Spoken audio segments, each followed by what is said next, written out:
So I'd been home for, a little while after getting home from camp, and the man's still in dry out mode. So he's busy doing some reflective, whatever you call it, inner examination.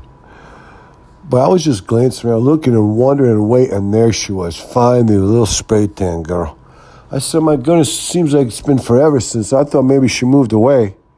Well, I overheard and I got a sense of something that was really unique because the little spray tan girl was really lily white when I first saw her. She was like, you couldn't believe how white this girl was. It was almost what you might call disgusting, but it's not, it made her features be so sharp and glaring. Like above her feature would have like a highlight on it. Below her feature would have almost like it was in a cave. It made everything so sharp. She looked so sinister. But anyways, she decided finally, I could see through her bedroom window. One night she finally decides, and so I snuck over and I gave her a listen. Underneath, I couldn't see nothing. It was from a distance, I couldn't tell. It wasn't like she was getting, nude or anything. She was just applying the spray tan. I knew right away to look away. Then I said, go. I'm going to go lay underneath her big, beautiful picture frame window, whatever you call the big bay window of her bedroom. I could lay right underneath it, up against the foundation. No one would know I was there, just the crickets. And I could, and so anyways, come to find out, from what I could gather, she applied the spray tan. What she wasn't doing was applying spray tan. They call it some kind of a whatever. It's like a grease to make it more even. It's like a toner or a smoother outer. So she had already been spray tan, but the spray tan hadn't kicked in yet. She had took a shower and she was putting this final treatment on, and then she was going to be radiantly spray tan. And the interesting thing that was going on is she failed to turn in her homework assignment. And when she got fully tanned and her tan kicked in, she looked at herself, she immediately raced over and she submitted the homework assignment on the computer, but it was a minute or two late.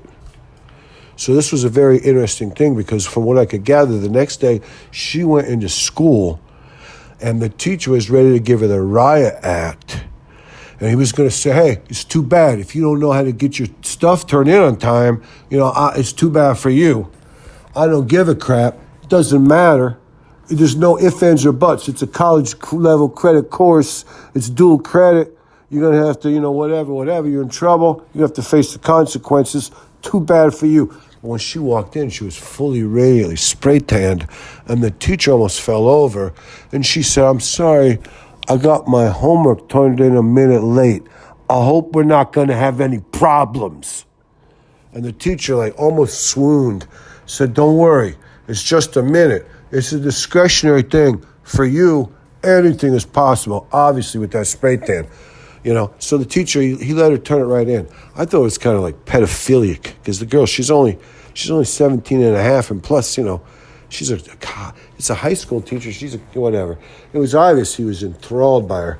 Maybe it wasn't whatever you'd call it a weirdo way. Maybe it was just she was so dominant, so beautiful, so radiant, so powerful. But she looked at that teacher, said, I hope we're not going to have any problems. I thought at first she said, I hope this isn't going to be a problem. But I searched my dog remembrance, and I discovered, yes, she said, we're going to have any problems? Is this going to be a problem for you? I hope we're not going to have any problems. It's a minute late. And the teacher's like, no. Of course, little spray tan girl, obviously, for you, anything. I mean, sit down or don't. Go to McDonald's. Go hang out at McDonald's until class is over. Then come back and go to your next class. For all I care, you're like a queen of radiance, so whatever. A minute late, 5 minutes late. Listen, next time, don't even turn it in. It's all right. For you, it's okay. So that was the story.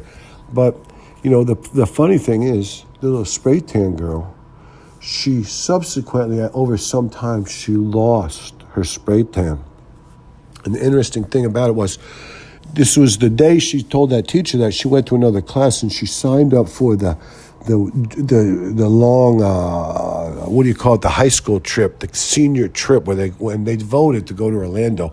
Little spray tan girl was annoyed at that because she didn't have a spray tan and they voted to go to Disney World. If she would have had a spray tan, she feels like she could have led them to go to New York City, New York, the city, so whatever, they named it twice, the Big Apple. a lot better than Disney World. I mean, Disney World? What, are you kidding me? Anybody can go to Disney World. It's a lot harder to get to the Big Apple, a lot more expensive. That's probably why they chose Disney World. You get a rebate if you almost go to Florida sometimes. During certain times of the year, you get a rebate. But anyways, it turns out not only did she have to go to Florida in the, to Orlando, for God's sake, but she had the bunk, she had the room with some stranger. She didn't realize, when they were deciding where they were going to go and all that, and all the rules were discussed, she'd have no spray tan. Once she had a spray tan, then everything became clearer to her. Then she saw things more realistically. Then she was stronger. She had more wisdom, more wherewithal, so to speak. And she realized she was going to have to spend 3 nights in an Orlando hotel with some other girl. She didn't even know who it was, and she was petrified. She was thinking, my God, is this girl going to be stinky? Who knows if this girl's going to be a stinky girl?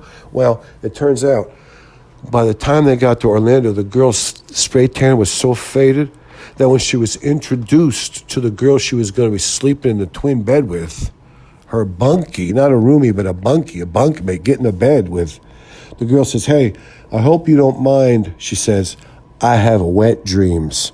And the girl, she was so white and pale, she was aghast, and she drew back. She didn't have none of that meanness or, depredation from the shadows, the highlights versus the shadows. She was just like pure white, like a washed out white, a weakness about her. And when that girl said, I have wet dreams, the girl says, it's not the kind you think about. The little girl staggered, the little spray tan girl, she staggered because she was so lily white and had such weakness about her. So that night, the little spray tan girl, she didn't know what that girl meant. When she said, I have wet dreams, but it's not the kind you think.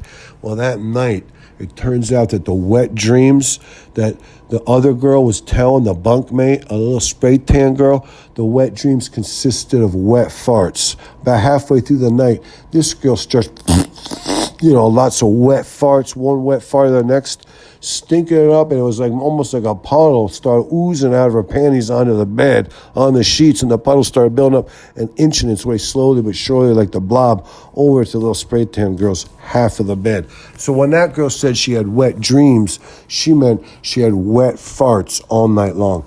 And it was pretty disgusting. I mean, that was a pretty tough, you understand what I'm talking about when I tell you this girl, sometimes it gets really, really almost like what you would say disproportionately difficult for this girl.